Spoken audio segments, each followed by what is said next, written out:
Seja muito bem-vindo ao nosso canal de teologia. Eu sou o pastor Moisés Campos e hoje vamos falar sobre os símbolos do cristianismo. Solta a vinheta aí, Du!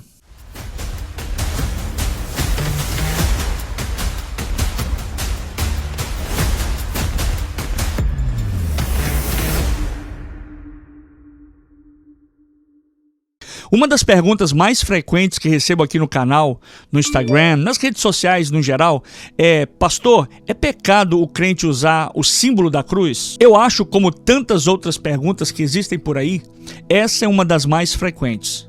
Eu, por exemplo, já perdi a conta de quantas vezes eu já respondi essa pergunta. Daí, eu resolvi fazer um vídeo aqui para o canal para trazer para você esse tira-dúvidas de alguns símbolos que existem dentro do cristianismo. Eu gosto de partir do princípio que a origem tem o seu significado. E dentro do cristianismo, o que não falta são os símbolos. Até porque foi através dos símbolos que eles se comunicavam no passado. A escrita, por exemplo, antes de ser como ela é hoje, ela veio através dos símbolos. Os símbolos também nos ajudam a compreender um conceito ou uma ideia que faz parte da construção de uma identidade. Por exemplo, no cristianismo, nós temos alguns símbolos que nos ajudam a entender as próprias bases da fé cristã. Apesar dos inúmeros símbolos relacionados à nossa fé, vale salientar que nenhum deles deve ser objeto de culto ou adoração. Nós não adotamos essa ideia de ter ou carregar símbolos, amuletos ou objetos como uma forma de adoração ou uma forma de fé.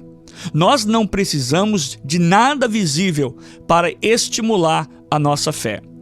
Paulo disse na sua segunda epístola aos Coríntios, capítulo 5, verso 7. Porque andamos por fé e não por vista. Somos de uma cultura onde uma multiplicidade de elementos pode incorporar o nosso culto. Porém, não podemos usar isso como centro da nossa fé ou da nossa devoção a Deus. Cultuar símbolos é idolatria e devemos nos afastar desta prática. O apóstolo Paulo disse na sua carta aos 1 Coríntios, capítulo 10, verso 14. Portanto, meus amados, fugi da idolatria.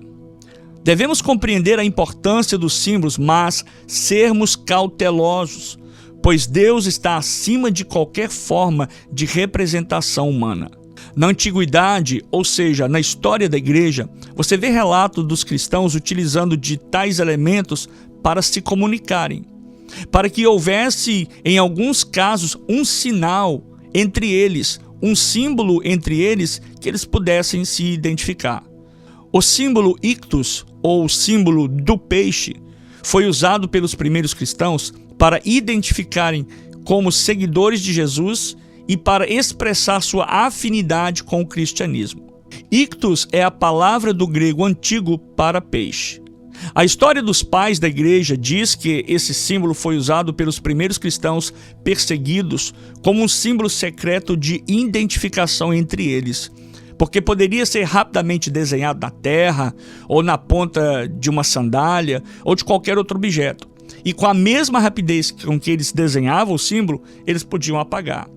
A palavra grega para peixe aqui utilizada é ictus, que também é a forma da sigla Jesus Cristo, ou Christus, que tem o exemplo de Cristo, Filho de Deus, enviado, Salvador. Outro símbolo muito importante dentro do cristianismo é a cruz. A cruz é o símbolo principal do cristianismo. Seu significado é simples e direto. Representa a crucificação de Jesus. A cruz aponta para o sacrifício do Filho de Deus por nós na cruz do Calvário. A cruz pode ser representada de várias formas e estilos. Você sabia que existem pelo menos 102 tipos de cruzes? A forma mais comum e conhecida por nós é a cruz latina, ou também conhecida como a cruz do Calvário. O Evangelho de João, no capítulo 3, verso 14, diz o seguinte: da mesma forma como Moisés levantou a serpente no deserto, assim também é necessário que o Filho do Homem seja levantado. Um outro fato muito importante e muito interessante é que João, escrevendo no capítulo 12, verso 32, ele escreveu essas palavras de Jesus. Ele disse o seguinte: Mas eu, quando for levantado da terra, atrairei todos a mim. O símbolo chamado cruz tem um valor inigualável para nós cristãos, porque foi na cruz que Jesus pagou o alto preço pelos meus pecados. A cruz de Cristo faz parte da mensagem central da Bíblia, a salvação pela fé em Cristo Jesus. Sem a morte de Jesus Cristo na cruz, não haveria perdão dos nossos pecados, não haveria salvação para ninguém. A cruz representa o preço alto que foi pago para nos salvar. A cruz onde Jesus morreu não tinha nenhum poder em si mesmo. Quando falamos sobre a importância da cruz, falamos sobre o que aconteceu nela, o que aconteceu lá, não sobre o objeto em si. Assim, a cruz nos lembra do que Jesus fez por nós, mas não deve ser adorada. No tempo de Jesus, a cruz era um instrumento de tortura, que representava maldição e sofrimento. Ser condenado à cruz era o pior tipo de morte possível, reservado apenas para pessoas que tinham feito coisas horrendas, terríveis.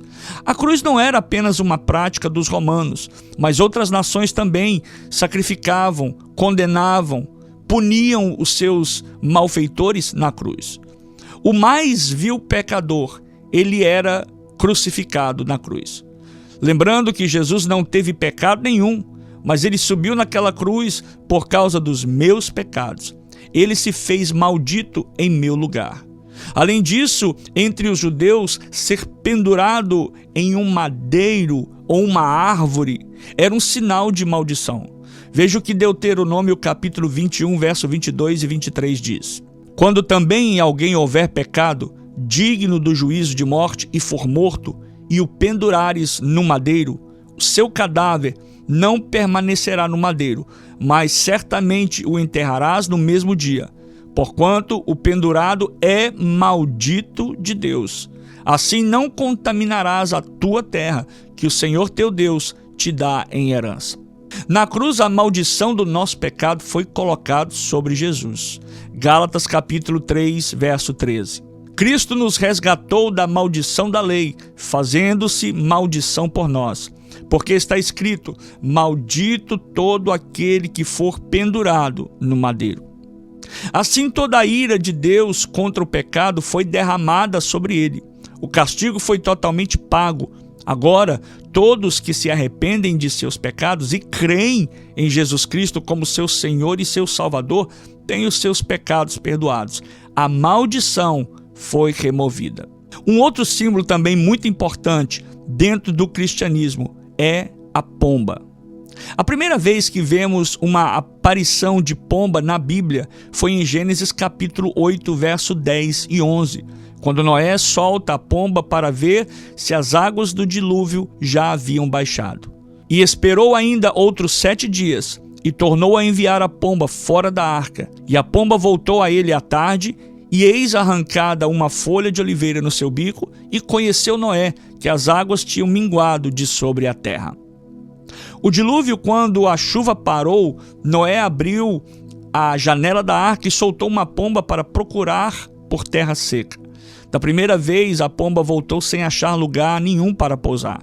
Da segunda vez, a pomba voltou com um ramo de oliveira, mostrando que as águas estavam descendo.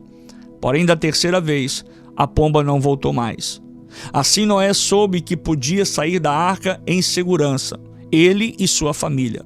Através da pomba, Deus mostrou que sua ira já tinha passado e a família de Noé estava salva. A figura da pomba remete ao Espírito Santo. Quando Jesus foi batizado nas águas por João Batista, o Espírito Santo desceu na forma de uma pomba sobre ele. Lucas capítulo 3, verso 22. E o Espírito Santo desceu sobre ele em forma corpórea, como uma pomba, e ouviu-se uma voz do céu que dizia: Tu és o meu filho amado, em ti me comprazo. Além do simbolismo ou significado do Espírito Santo, a pomba branca, também na nossa sociedade em geral, é popularmente reconhecida como um símbolo de paz. O símbolo alfa e ômega. As letras alfa e ômega são a primeira e a última letra do alfabeto grego. A expressão alfa e ômega foi utilizada pelo próprio Deus para demonstrar a sua soberania e domínio desde o início até o fim dos tempos. Apocalipse capítulo 1, verso 8. Eu sou o alfa e o ômega, o princípio e o fim, diz o Senhor, que é, que era e que há de vir, o Todo-Poderoso. A expressão eu sou o alfa e ômega quer dizer eu sou de A a Z, eu sou o primeiro e o derradeiro, eu sou o início e o fim, eu sou antes de tudo e depois de tudo e depois de todos.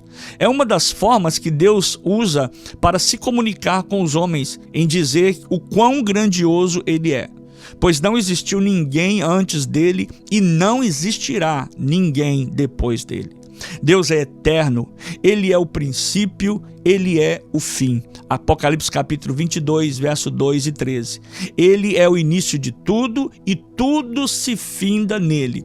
O símbolo alfa e ômega é utilizado para mostrar a soberania de Deus através dos tempos. O Kihu. O Kihu é um símbolo do início do cristianismo. O Kihu é uma abreviação grega da palavra Christos. Trata-se da sobreposição das duas primeiras letras da palavra Cristo em grego, a letra X e a letra P. O Kihu era um símbolo muito comum dos cristãos no século I e se tornou ainda mais popular depois do imperador Constantino. Segundo a história, depois de um sonho, o imperador Constantino pediu que colocasse o símbolo em todos os escudos dos soldados na Batalha de Ponte Milvia. O símbolo ainda é bastante comum no catolicismo e nas igrejas ortodoxas. Em algumas composições, a abreviação Kihu é colocada entre as letras alfa e ômega. O arco-íris. Esse é um símbolo muito importante do sentido bíblico por conta da promessa que Deus fez a Noé. Gênesis capítulo 9, verso 14 ao verso 16 diz: E acontecerá que quando eu trouxer nuvens sobre a terra, aparecerá o arco nas nuvens. Então me lembrarei da minha aliança que está entre mim e vós, e entre toda a alma vivente de toda a carne. E as águas não se tornarão mais em dilúvio, para destruir toda a terra. E estará o arco nas nuvens, e eu o verei para me lembrar da aliança eterna entre Deus e toda a alma vivente de toda a carne que está sobre a terra. Deus faz uma aliança com Noé, manda construir uma arca, uma embarcação flutuante nas águas para a salvação de uma família e de um casal de espécie de cada bicho, figurando uma nova geração futura. O arco no céu deixado por Deus, na forma correta de interpretar, é o símbolo do arco da aliança. Simboliza a promessa que o Senhor fez com a humanidade de nunca mais destruir a terra com um dilúvio. Deus deixa um sinal desta aliança, o arco. O significado é o sol no meio da chuva, simbolizando Deus no meio das águas. Na Bíblia, o termo para aliança em hebraico é berit, e em grego, segundo a tradução Septuaginta, é diateque. É utilizado para definir o pacto divino entre Deus e os homens. O arco no céu representa a bondade, a misericórdia, a fidelidade de Deus. Está definida também a adoção pelos judeus e pelos muçulmanos, os filhos de Isaac e os filhos de Ismael. Agora, o que muitos cristãos não sabem é que existe uma outra conotação por detrás do nome arco-íris e que muita gente utiliza sem saber, porque foi vindo de geração em geração, de pai para filho. O nome arco-íris, o nome por si próprio, não tem nenhum problema, mas o seu significado é que vale a pena estar atento a ele. Nas Sagradas Escrituras não existe a palavra arco-íris, e isso eu quero deixar claro. Porém, existe a palavra arco, ou arco da aliança, por causa da aliança de Deus com Noé. Já a palavra arco-íris, ela surgiu na mitologia grega. Íris era uma deusa mitológica, filha de Electra, filha de Oceano. e nada tem a ver com o que refere o texto bíblico. Na mitologia grega, o arco-íris, era o caminho feito por uma mensageira chamada Íris entre a terra e o céu. E também encontramos em outros povos várias lendas e vários significados para a palavra ou para o arco-íris. Os irlandeses, por exemplo, diziam que escondiam um pote de ouro no fim do arco-íris. Na mitologia chinesa, o arco-íris era uma abertura no céu fechada pela deusa Nuá, utilizando pedras de 7 diferentes cores. Na mitologia hindu, o arco-íris é chamado de Indrahanush, significando o arco de Indra, a deusa dos raios e dos trovões. Coloca a imagem na tela aí, coloca a imagem do Indrahanush. Na mitologia norueguesa, o arco-íris é chamado de a Ponte de Bifrost, que conecta o reino de Asgard e o reino de Midgard, lares de deuses e lares de homens. Esse foi mais um quadro de perguntas e respostas. E se você tiver alguma dúvida, alguma pergunta, é só nos enviar pelo canal mesmo, ou pelo Instagram. Lembrando que as perguntas do canal são, por enquanto, só para os assinantes. Muito obrigado pela sua audiência, muito obrigado pelo seu carinho e você já sabe o que fazer. Se inscreve aí no canal, compartilhe com os amigos, ative as notificações e a gente se vê no próximo vídeo. Lembrando que temos toda semana um vídeo novo aqui no canal. Fique com Deus, Deus te abençoe, um beijo no seu coração, tchau, shalom, lehi traot.